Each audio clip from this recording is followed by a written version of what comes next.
From the field to the film room to the war room, we've got you covered every step of the way as the road to the draft starts right now.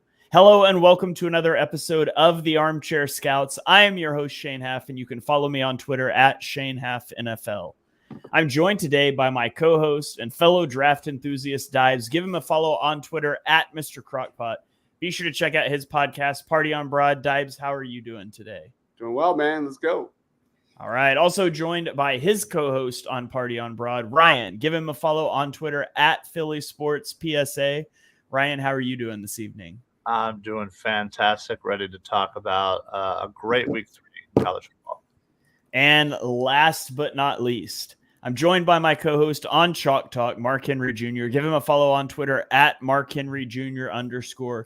Be sure to check out his Tough Cover radio show every Saturday. Mark, how are you doing?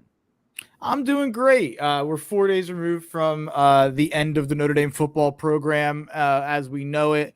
So we're getting farther away from it. I'm becoming an agnostic college football fan who doesn't have a favorite team, and it's a sad transition of my life. Time heals all wounds, Mark. Time heals all wounds.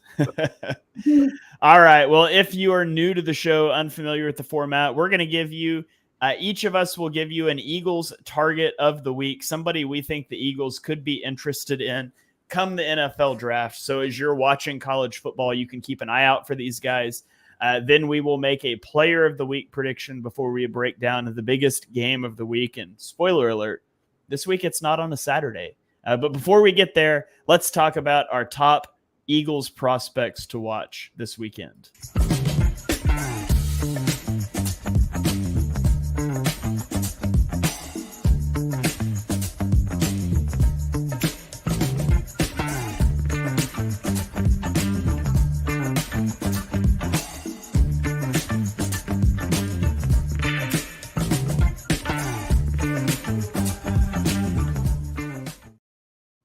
All right, it is Eagles prospect profile of the week. Mark, I'm going to let you lead us off here.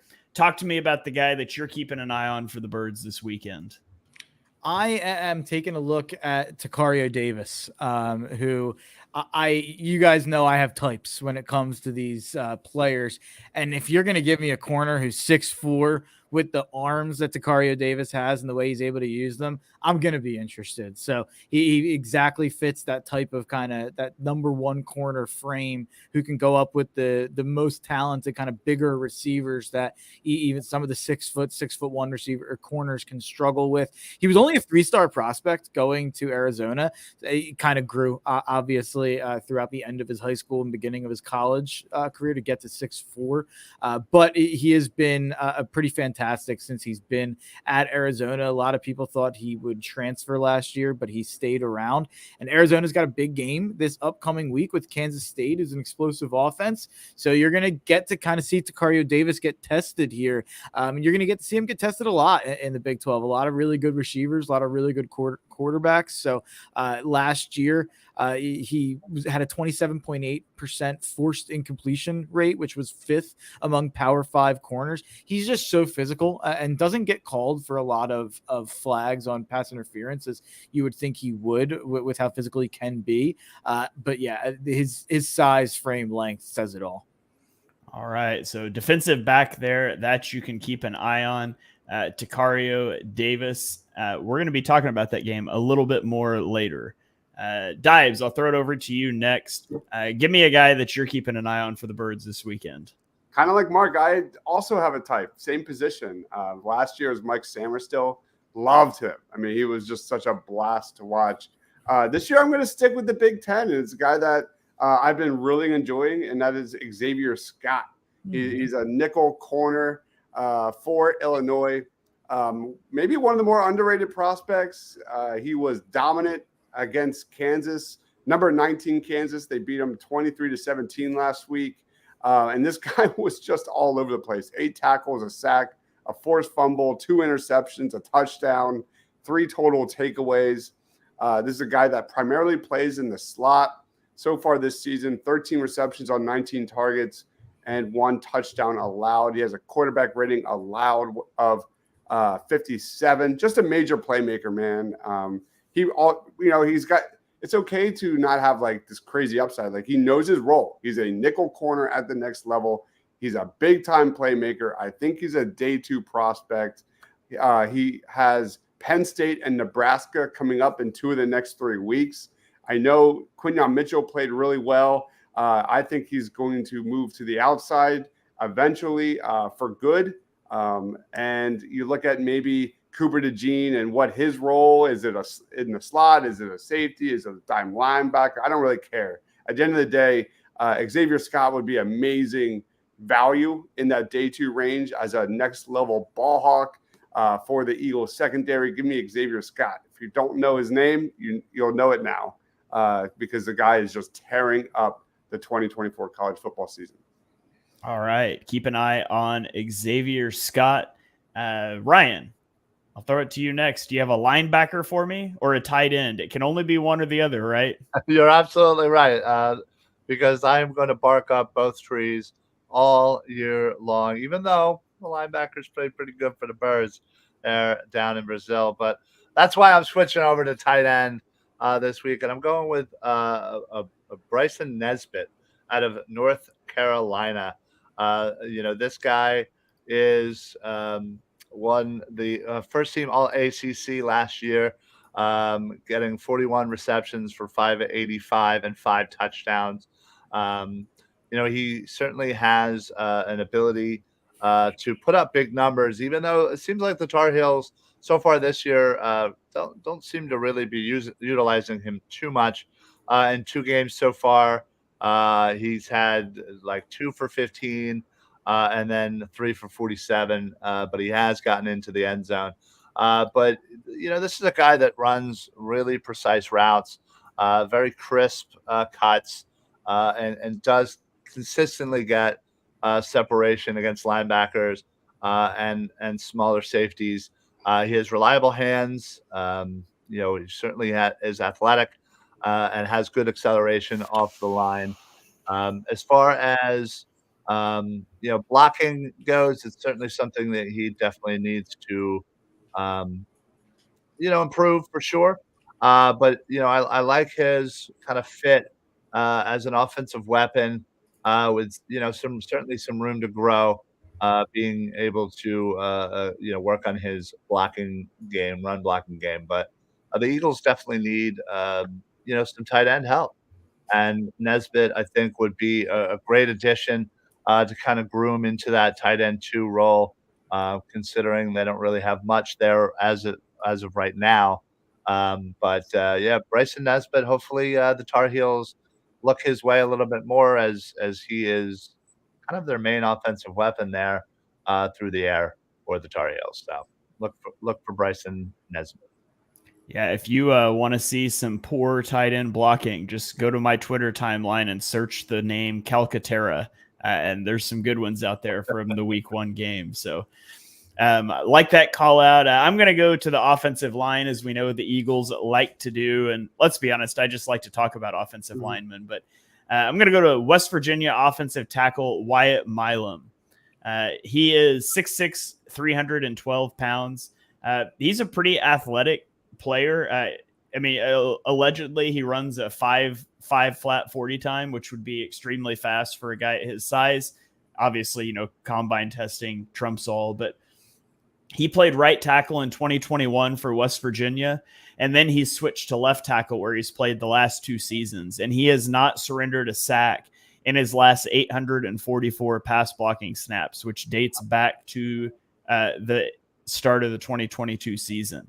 So obviously he's a good pass protector. He's got good technique.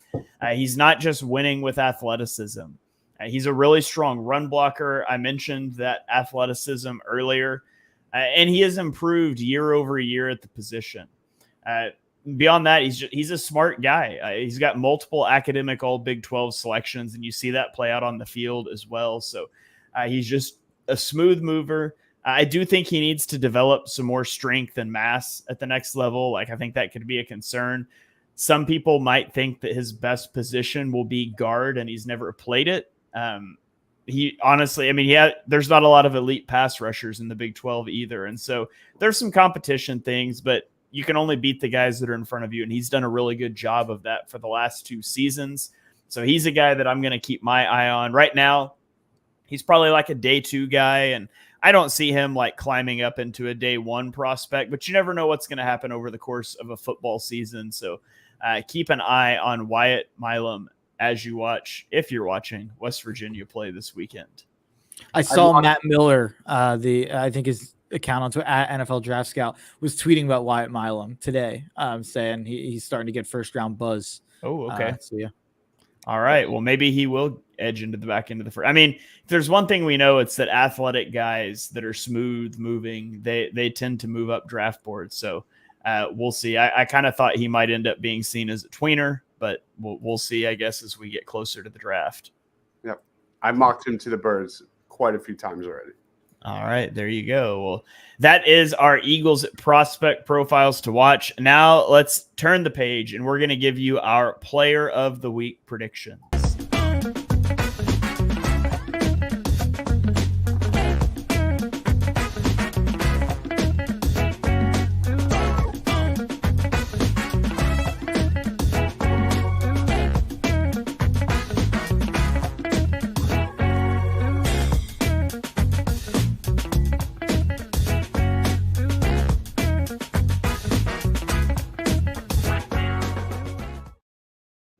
All right, we are going to give you each and every week a player of the week prediction. Think of it as fantasy football with one selection. The rule is that we cannot duplicate selections in a specific week and over the course of the whole season. So we will recap last week first. Dibes took Cam Ward, the quarterback from Miami. He threw for 304 yards and 3 touchdowns and rushed for another touchdown in a 56-9 win over Florida A&M University. We awarded him first place and thus 3 points in our scoring. Second place went to Mark's pick, Nicholas Singleton, running back from Penn State, who had 13 carries for 119 yards and a touchdown. He also had a 14-yard receiving touchdown in a 34-27 win over Bowling Green. Ryan takes third place with quarterback Will Howard out of Ohio State, threw for 292 yards and a touchdown. He had a 6-yard rushing touchdown in a 56-0 win over Western Michigan. And then that means, unfortunately, I got last place this week. My selection was running back Ollie Gordon out of Oklahoma State, who apparently had the flu. So that's always great when you pick a guy and he gets the flu. But he had 17 carries for 49 yards and a touchdown, 2 receptions for 20 yards in a 39-31 double overtime win over Arkansas. A game that my in-laws actually took my son to. He got a picture with Ollie Gordon and got him to sign a football. So that was really cool. I tried to argue he should get first place just for that, but they weren't having it. So that puts us right now through 2 weeks. Dibes is in first place, Ryan in second, Mark's in third, and I am bringing up the rear after picking back-to-back duds at running back. So let's get into our player of the week predictions this week. I'm going to lead us off, and I am not picking a running back because that has not been going well for me. Give me quarterback Caden Slater out of Liberty. He's a dual threat quarterback for Liberty. Last season, he threw for 32 touchdowns and then rushed for 12 more. Through 2 weeks this season, he's only got 2 total touchdowns, and they both came in week 1. This week, they play host to a 0-2 UTEP team, and I think Slater could potentially pile up stats against UTEP. Liberty is favored big in this game. It is a home game. I'm looking for him to snap out of that funk and put up some video game numbers and bring home a player of the week for me. So I've got Caden Slater. Ryan, where are you going for player of the week? Yeah, I'm going to go with a wide receiver, Theo Weiss Jr. Out of Missouri. Certainly everybody knows his counterpart, Luther Burden III. But, this is a guy that kind of flies under the radar. He kind of had a breakout game against Buffalo last week in a 38-0 victory. He amassed 13 catches, 149 yards. I look for him to get into the end zone here as it seems like Burden seems to get all of the attention Weiss Jr. certainly can take advantage of that and take all of those targets. So look for them to, continue their winning ways, as I don't think Missouri has even let up a single point yet in their season. I think they won both games, shutting out their opponents. So they play Boston College, 24th ranked. So that should be certainly a good matchup. And hopefully Weiss Jr. lights it up once again.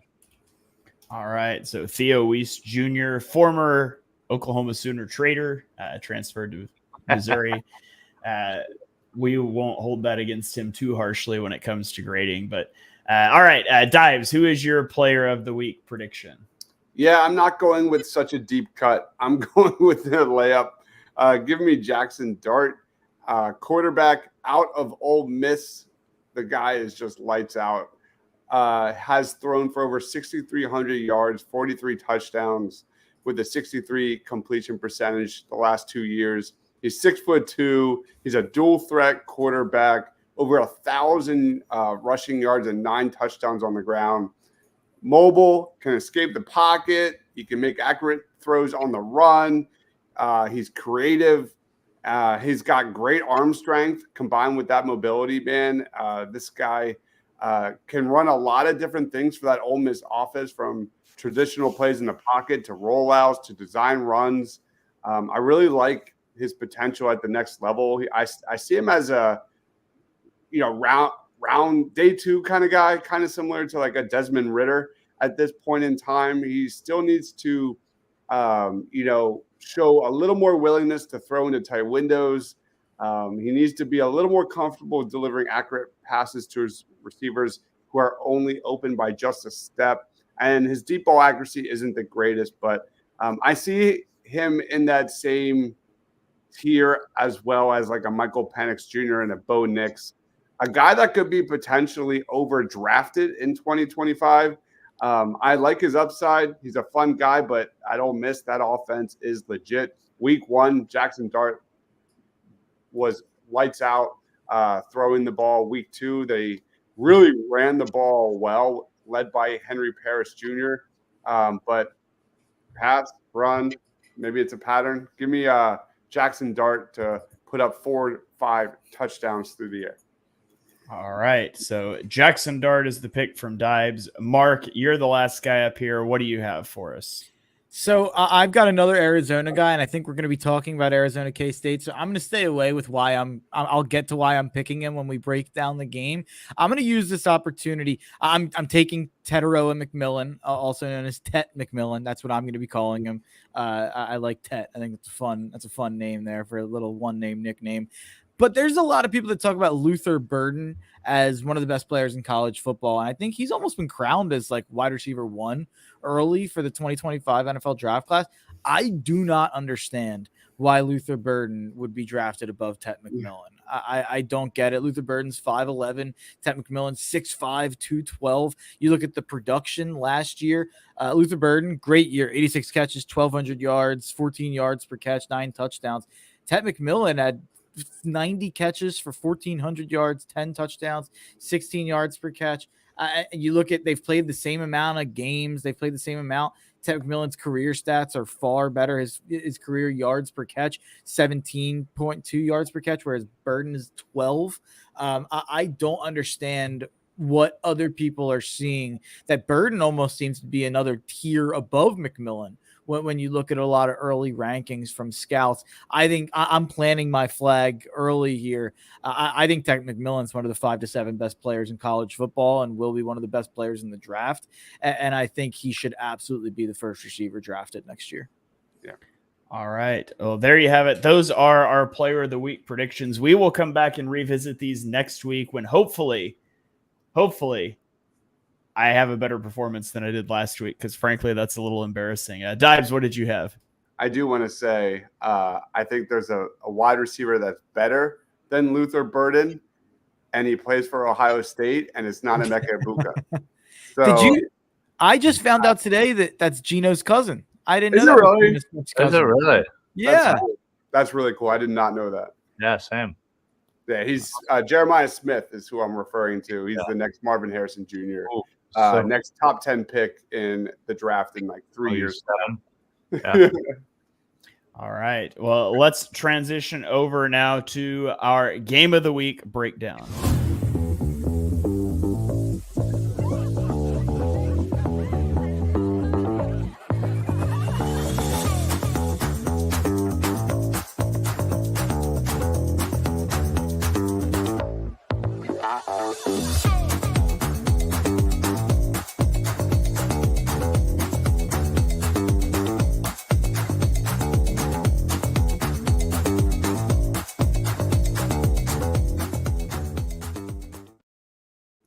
All right, we are on to our game of the week breakdown. Each week, we're going to pick out the best game.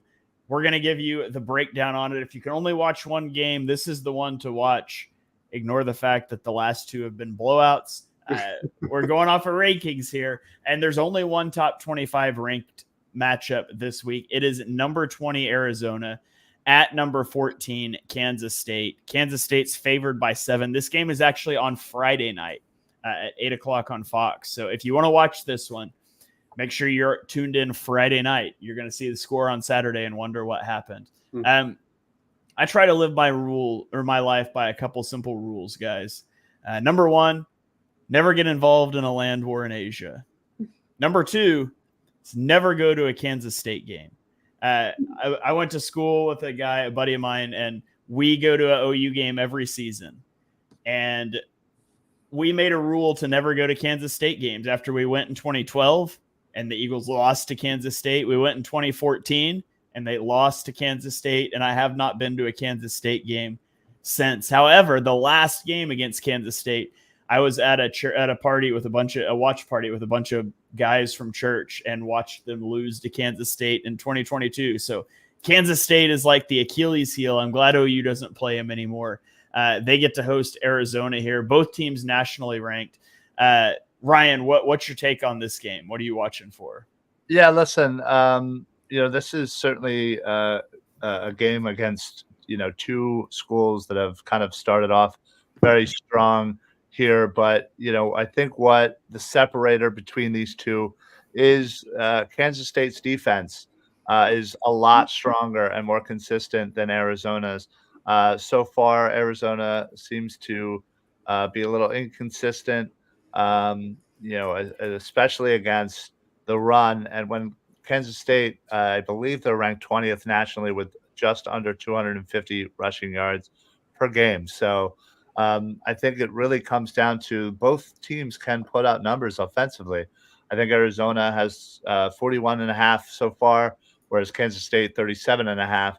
So it's going to come down to the defense, and that's where Kansas State, clearly has the advantage over Arizona. We talk about, the combination of quarterback and wide receiver there with Arizona, as Mark, I'm sure will go into further detail about Tet McMillan, but I'm going to look for this Kansas State defense to be the difference maker in this game.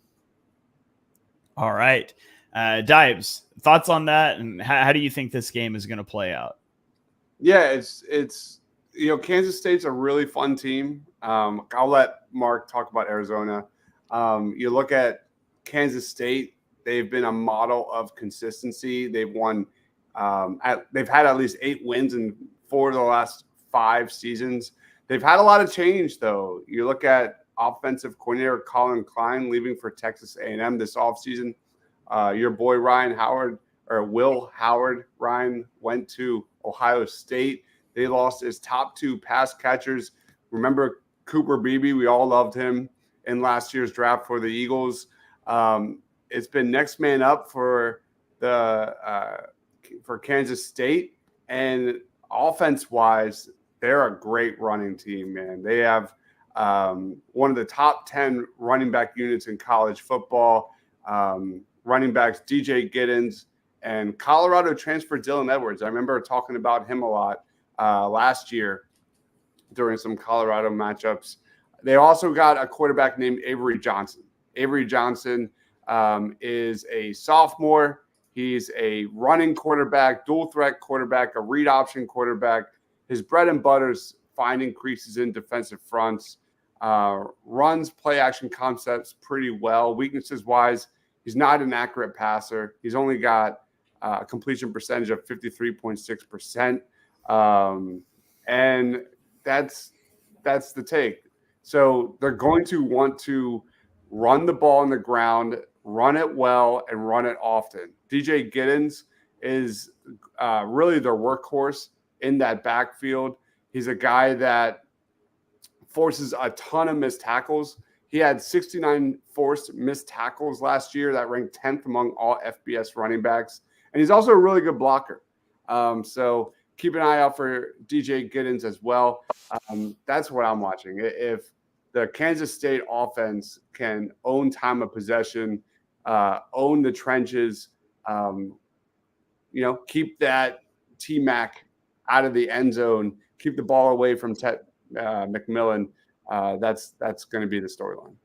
Yeah, Kansas State's got a really good rushing attack, as it seems they always do. And Arizona has struggled against the run and to tackle. So if Kansas State can win that battle, maybe they win the war. Mark, you're heavily invested in Arizona this week, and your player of the your Eagles target, your player of the week prediction. I'm assuming you're picking Arizona. Talk to us about Arizona and what you expect to see.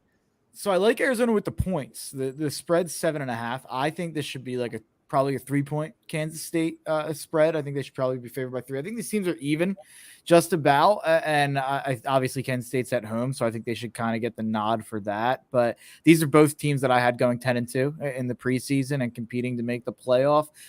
If you look at the advantage for Kansas State, I think it's coaching. Chris Kleiman, one of the best coaches in college football, probably the most underrated coach in college football, and Dives hit on the consistency there really, really well with what he's been able to do. He's struggled taking them to that next level, and this is kind of a big step, this game, and kind of a standalone Friday ranked matchup with a team that could kind of be an upstart. Weirdly, this is actually not a Big 12 conference game. This won't count against their conference records. They decided to schedule this game outside of their other 9 conference games, which is interesting. So a loss doesn't necessarily kill either one of these teams when it comes to who makes the conference championship. So that's a little interesting wrinkle there. But you look at Kansas State, there's a lot of, they're supposed to have a good defense. They always have a good defense. But you look at that game last week, and Tulane's a good team, so I don't want to kill Kansas State. I just got off a college football pod with Ryan Beef Coyle, who I know Dives knows well. And he's been super high on Avery Johnson all off season. And he's kind of abandoning ship a little bit, and he's a little bit nervous about some K-State stuff.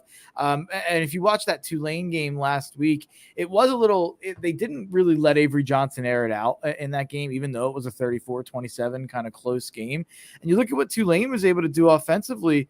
They put up 342 passing yards. They had a running back average 6 yards per carry, and you had 2 receivers over 97 yards. There are serious questions about Arizona's defense. There's questions about Arizona's offensive line, but you look at Tet McMillan out wide and how they struggled with some receivers last week. That's why I picked him to be my player of the week, and you could probably pick him any week, but I think he's going to go nuts, and I don't think they're going to have much to stop him. And if they do, and they decide to devote the double to kind of stopping McMillan, the best part about this Arizona offense is that Noah Fafita is one of the best quarterbacks in the country, so he will be able to get the ball elsewhere if necessary. All right. So there you guys have it. Our preview of the game of the week. Remember, it's on Friday night this week. Don't go looking for it channel surfing on Saturday. You're going to miss it.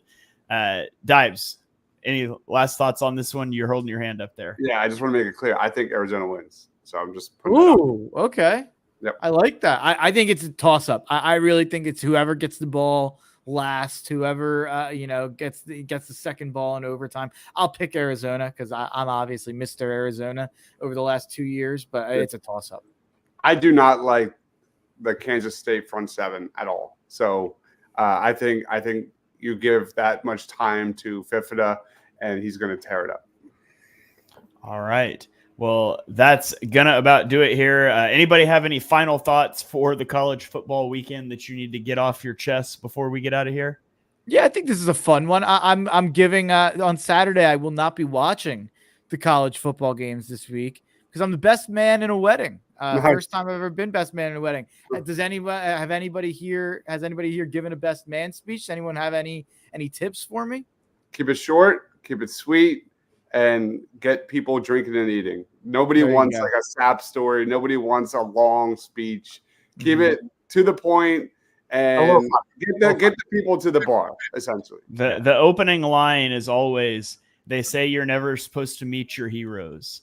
Well, on July 12th, 2018, Mark met me. And my little brother, who gave my best man speech, did that for my speech. Did that exact line about me meeting him when he was born. So my one line, my opening line, well, one of the opening lines was, and it killed, was I said my friend to the bride, put your hand on the table. And then I said to my best friend, put your hand on the table. And I said, that is the first and last time you'll ever have the upper hand ever again. That's funny.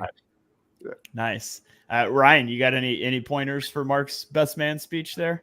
No, yeah, just I don't know. It's just keep it funny. Just tell some jokes, maybe a little something embarrassing.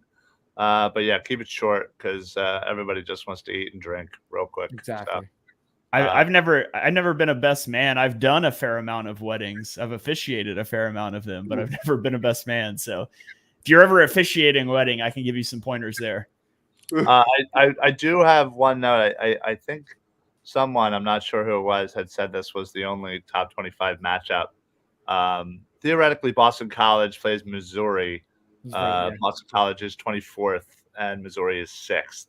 So I must have missed that one. Yeah, well, again, Boston College just kind of snuck in there, and again, maybe depending on what what ranking you're looking at. So, okay. But anyway, thought I'd Mizzou's mention a pretty big favorite there. Yeah.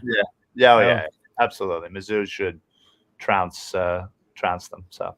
Yeah, that's how it's listed on the schedule I was looking at. I just scrolled right past it. There's a lot of games. Well, yeah. This is just me vamping here, but it's a shame because I came into the year so high on Missouri, and I picked Missouri to make the playoff. And now that I've planted my flag as a Tet McMillan guy and an anti-Luther Burden guy, I have an anti-Luther Burden agenda now, and that's sad. Sure do. You sure do. All right. Well, that's going to do it for this week's episode of the Armchair Scouts. Thank you guys for tuning in. If you enjoyed the show, be sure you hit that subscribe button so you get all the shows on the Eagles Pinpool Network feed. We've got 6 long-form shows a week, as well as a daily morning show that'll be a 5 to 10 minute quick hitter. So be sure you're checking out all of those. Ratings and reviews are really appreciated to help us get this podcast out there to more people. You can check us out on Twitter. I'm at Shane Half NFL. Dibes is at Mr. Crockpot. Ryan is at Philly Sports PSA. Mark is at Mark Henry Jr. And we will catch you guys next time for another episode of the Armchair Scouts.